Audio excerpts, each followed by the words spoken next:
Assalamualaikum warahmatullahi taala wabarakatuh. Oke, untuk para solihin dan solihatku dimanapun kalian berada, saya ucapkan selamat datang dan selamat bergabung di channel saya, yaitu si Stylish Cukur. Nah, jika di video-video kemarin saya selalu memberikan edukasi atau tips tentang cara-cara mencukur atau tentang kalian yang mau buka usaha pangkas. Nah, di video kali ini saya akan memberikan edukasi tentang kalian yang mau istilahnya belajar mencukur, yang mau belajar mencukur. Tapi sebelum kita mulai videonya, saya mohon kepada kalian yang belum subscribe, tolong dibantu channel saya biar terus berkembang dan terus berinovasi. Terima kasih sebelumnya. Oke, kita lanjut. Nah, di edukasi sekarang menurut saya ya istilahnya temanya adalah nggak ada rahasia di dunia cukur, baik itu rahasia ilmu atau tentang apa gitu yang bersangkutan dengan cara kerja cukur. Itu menurut saya nggak ada ilmu yang dirahasiakan. Karena apa? Karena menurut saya pribadi yang namanya dunia cukur itu nggak ada cara kerja yang disembunyikan. Misalkan kita buka cukur lah istilahnya, misalkan si yang nunggu atau orang orang tua yang datang sama anaknya, misalkan orang tuanya nunggu di luar, anaknya saya bawa ke dalam gitu kan, biar nggak tahu caranya, nggak ada, itu nggak ada gitu kan. Yang pasti ya apa, menurut saya nggak ada rahasia di dunia cukur itu ya gitu. Jadi istilahnya apa yang kita kerjakan, apa yang kita istilahnya cara-caranya itu bisa terlihat langsung si customer tersebut. Nah, maka dari itu saya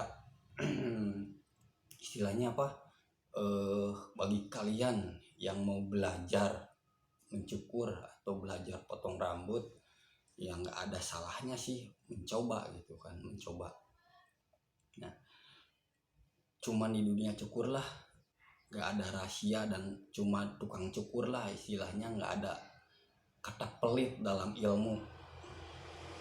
Kenapa saya katakan nggak ada kata pelit? Ya seperti yang telah saya bilang tadi, nggak ada istilahnya, nggak ada kerjaan yang disembunyikan, baik dalam praktek atau dalam cara megang sisir, megang gunting gitu kan, itu nggak ada. Beda halnya sama misalkan usaha kuliner.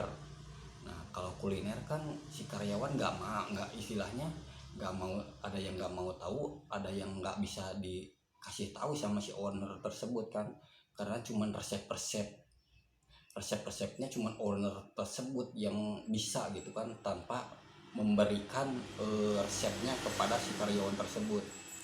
Beda halnya sama tukang cukur. Kalau tukang cukur kan istilahnya, kata saya juga, kenapa nggak ada istilahnya rahasia gitu, nggak ada ilmu yang dirahasiakan. Kenapa? Ya karena kita bisa dilihat secara langsung gitu kan sama si pelanggan tersebut, baik baik si pelanggan tersebut maupun sama si orang yang lagi nunggu gitu kan, bisa istilahnya ya kita bisa dilihat langsung.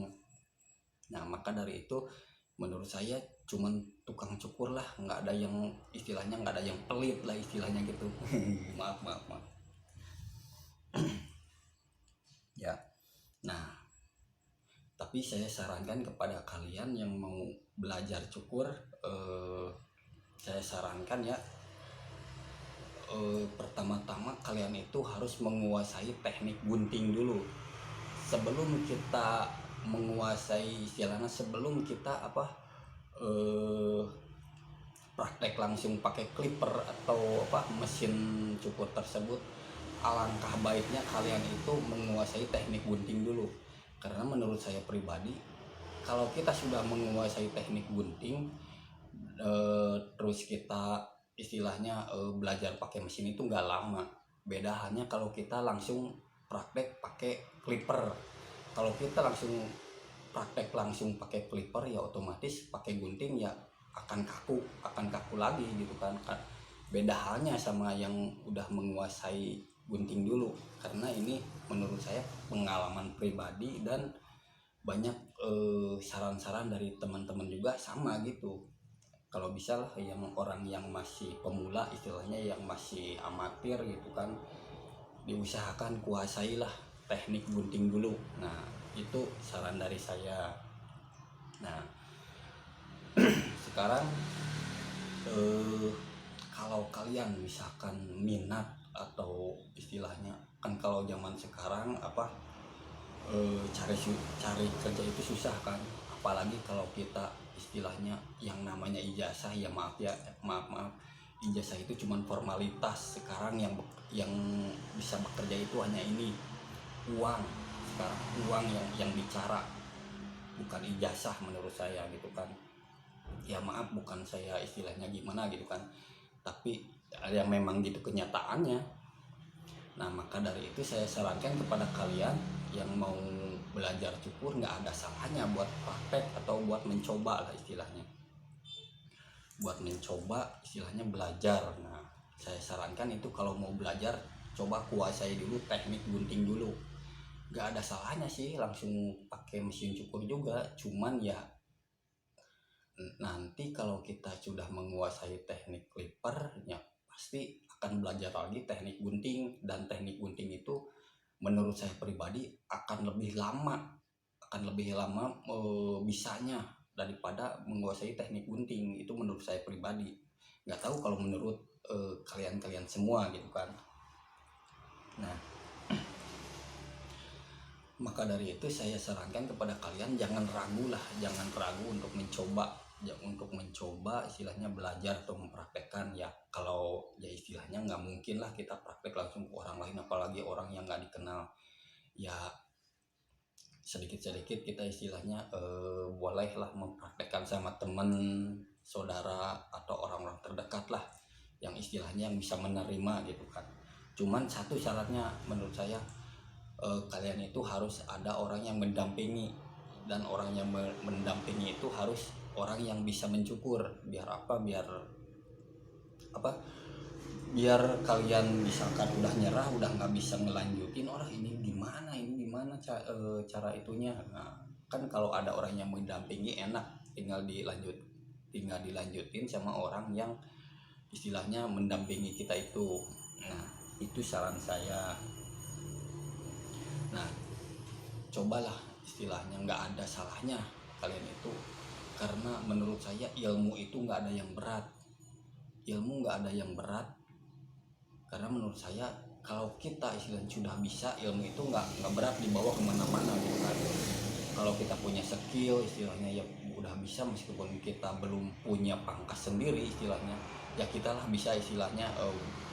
Kalau buat nembak istilahnya gitu kan, buat nembak, aduh kebetulan nih saya lagi nganggur, ya nggak ada salahnya mencoba. Kita istilahnya kayak kalau melamar gitu kan ke pangkas lain misalkan, ya coba-coba. Misalkan kalau pangkas itu sudah istilahnya sudah penuh istilahnya karyawannya, ya setidaknya lah buat kalau orang istilahnya, kalau si owner pangkas tersebut ya mau menerima, ya kita tinggal praktekin aja. Kecuali kalau si pangkas tersebut sudah istilahnya udah nggak menerima lagi, apalagi orang baru gitu kan, harus ini harus itu, ya nggak ada salahnya buat cari tempat yang lain lagi buat istilahnya kita bekerja lah gitu kan.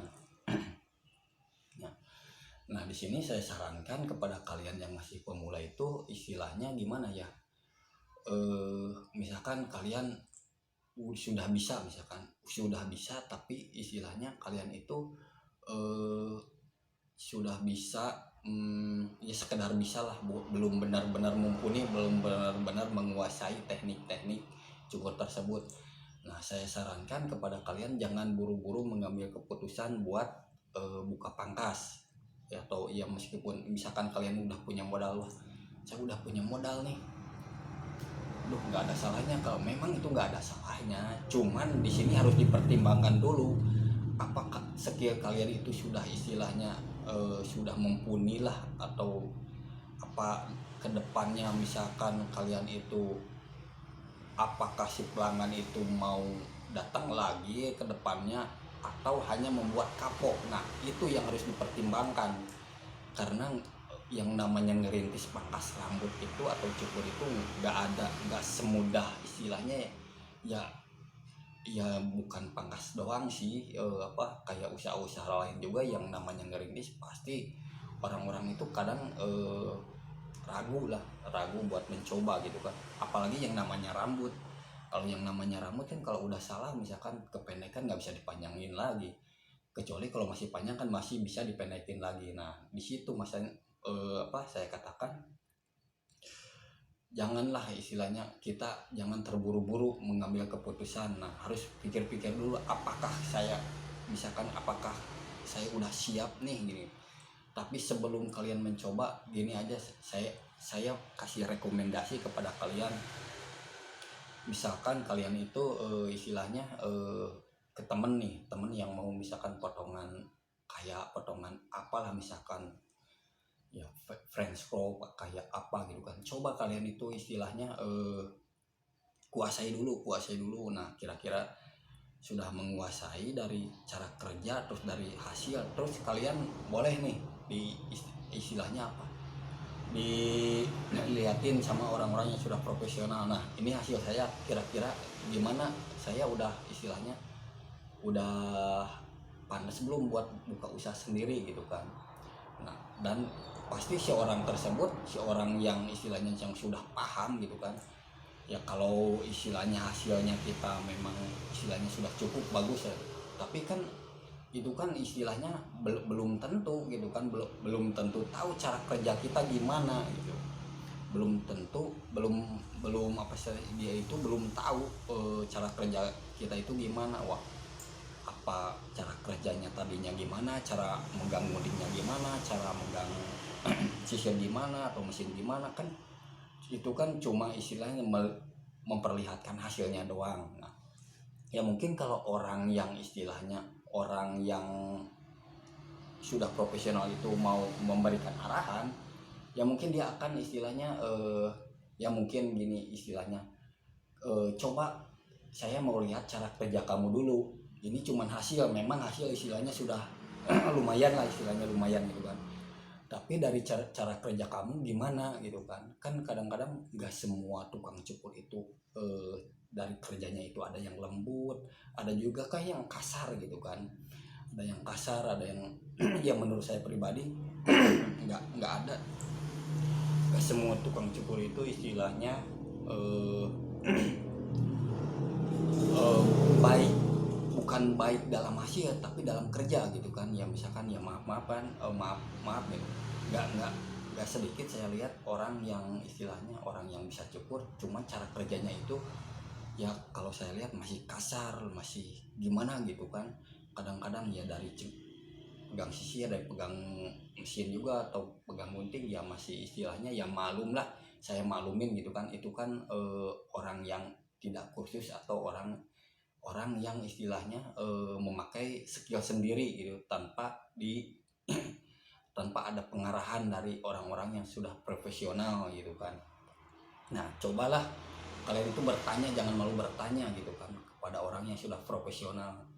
Oh misalkan ada orang nih yang mau dipraktekin, coba lihat gitu. Misalkan kalau cara-cara kalian dari megang sisir, megang gunting, megang mesin udah bener, nah mungkin si yang sudah profesional itu akan memberikan rekomendasi, ya udah kalau kamu kerjanya kayak gitu saya istilahnya nggak takut lah istilahnya, kamu bisa boleh mencoba gitu kan. Nah makanya jangan dilihat dari hasilnya dulu ya, maksudnya jangan dilihat dari hasilnya saja tapi lihat dulu dari cara kerjanya kita itu gimana, dari ya istilahnya apa masih kasar atau sudah lumayan istilahnya udah lembut lah, kalau lembut gitu kan. Karena nggak sedikit saya lihat orang yang baru bisa gitu, sekedar bisa belum benar-benar mumpuni lah dalam skillnya itu, sudah banyak yang berani membuka usaha sendiri. Nah nggak ada salahnya, cuman ya saya rekomendasikan kepada kalian, cobalah kalau kalian yang masih pemula atau yang masih istilahnya masih kasar, coba diasah terus itunya apa cara kerjanya gimana gitu. Menurut saya jangan cuman hasilnya doang, cuman dari cara kerjanya juga kalian itu harus istilahnya harus bisa memahami lah gitu. harus bisa memahami ya. Dan juga menurut saya istilahnya gimana ya, yang namanya tukang cukur itu nggak ada yang bisa, nggak ada yang jago. Di mata saya nggak ada sama sekali. Semua belajar dan belajar. Kenapa? Karena setiap tahun, setiap era lah istilahnya gitu kan, potongan-potongan rambut itu pasti datang potongan baru. Nah di situ kenapa saya bilang nggak ada yang jago, nggak ada yang bisa gitu kan. Dan yang namanya tukang cukur itu belajar dan belajar, yaitu kita misalkan datang potongan baru ya kita harus belajar lagi. Cuman kalau kita sudah setidaknya bisa lah istilahnya, sudah bisa gitu kan, sudah mumpuni dalam skill gitu, dan belajar juga nggak akan lama sih. Nah, maka dari itu saya sarankan kepada kalian, cobalah jangan ragu atau jangan malu bertanya kepada orang yang sudah pengalaman atau yang lebih profesional gitu kan. Nah mungkin video dari saya atau tips dari saya cukupkan dari di sini ya. Semoga bermanfaat, dan kepada kalian para solihin dan solihatku yang belum subscribe, mohon dibantu channel saya biar terus berkembang dan terus berinovasi. Nah, saya mohon kepada kalian tonton terus video-video saya, semoga bermanfaat, dan saya ucapkan assalamualaikum warahmatullahi taala wabarakatuh.